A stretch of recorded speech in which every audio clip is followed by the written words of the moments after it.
In the coastal city of Sidon, a land of wealth and splendor, a young princess named Jezebel was born to King Ethbal. The kingdom of Sidon was one of the great Phoenician city-states, known for its thriving trade, magnificent temples, and devotion to Baal and Asherah, the gods of fertility, storms, and prosperity. Ethbal, Jezebel's father, was not only a king but also a high priest of these deities. Under his rule, Sidon grew in influence, and its merchants traveled far and wide, bringing back goods and knowledge from distant lands. Jezebel was raised in a palace of luxury, educated in the ways of governance, diplomacy, and the religious rites of Baal worship. From a young age, she displayed intelligence, ambition, and a fiery spirit. Unlike many women of her time, she was not content with simply being a wife or mother. She wanted power. She saw herself as a ruler in her own right, destined to shape history. One day, news reached the palace that a powerful kingdom, Israel, was seeking an alliance with Sidon. King Omri of Israel, a shrewd and ambitious ruler, had solidified his power and now sought to strengthen his kingdom through strategic marriages. His son, Ahab, was to wed Jezebel, uniting the two nations. Jezebel saw this as an opportunity. Marrying Ahab would not just make her queen, but also give her influence over a new kingdom. The wedding was a grand affair, attended by nobles, priests, and emissaries from distant lands. Jezebel left her homeland and traveled to Samaria, the capital of Israel, where she was crowned queen.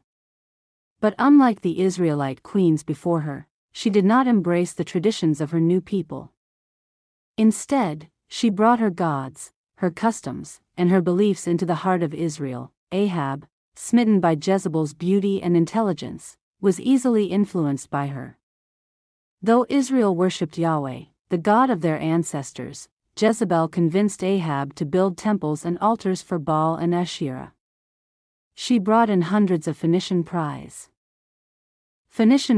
and prophets, granting them positions of power and influence. Under her rule, Baal worship flourished, and the prophets of Yahweh were persecuted. However, not everyone in Israel accepted this change. The prophet Elijah, a fierce and unyielding man of God, emerged as a leading voice against Jezebel's influence. He warned Ahab and the people of Israel that turning away from Yahweh would bring disaster upon the land. But Jezebel would not tolerate dissent. She ordered the execution of Yahweh's prophets, hunting them down mercilessly. Elijah, seeing the corruption and idolatry spreading through Israel, declared a divine judgment, "As the Lord God of Israel lives, before whom I stand, there shall be no dew nor rain these years, except at my word." And so, a great drought came upon the land. The rivers dried up, the crops withered, and famine spread across Israel. Jezebel, undeterred, continued to promote Baal worship, believing that her gods would restore prosperity. After 3 years of drought, Elijah returned and challenged the prophets of Baal to a contest on Mount Carmel. Before a massive crowd, he declared, "How long will you waver between two opinions? If Yahweh is God, follow him, but if Baal is God, follow him." The challenge was simple. Both Elijah and the prophets of Baal would prepare sacrifices, but they would not set fire to them. Instead, they would call upon their gods, and whichever god answered with fire from heaven would be the true deity. Jezebel's priests cried out to Baal from morning until evening, cutting themselves and dancing frantically, but no fire came. Then Elijah stepped forward, prayed to Yahweh, and fire fell from the sky, consuming the sacrifice.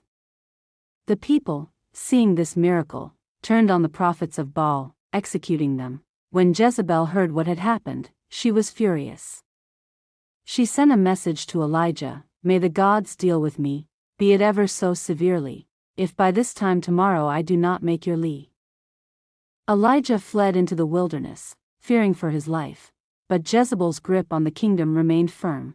Jezebel's thirst for power extended beyond religious affairs. One day, Ahab set his eyes on a vineyard belonging to a man named Naboth. The vineyard was near the palace, and Ahab desired it for a garden. However, Naboth refused to sell it, citing the law of Yahweh that forbade him from giving away his ancestral inheritance. Ahab sulked, refusing to eat. Jezebel, seeing his distress, took matters into her own hands. She wrote letters in the king's name, ordering the elders of Naboth's town to falsely accuse him of blasphemy. The plan worked. Naboth was stoned to death, and his vineyard was seized. This act of injustice brought the wrath of Elijah once more. He confronted Ahab and Jezebel, declaring, "Dogs will devour Jezebel by the wall of Jezreel." Though Ahab repented in fear, Jezebel remained defiant. But the prophecy of her doom had been set in motion. Years passed, and Ahab was eventually killed in battle.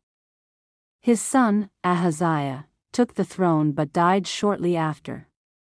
Another son, Jehoram, or Joram, became king. However, discontent was brewing. Jehu, a military commander, was anointed by a prophet of Yahweh to overthrow the house of Ahab. Riding in his chariot, Jehu stormed toward Jezreel, where Jezebel remained.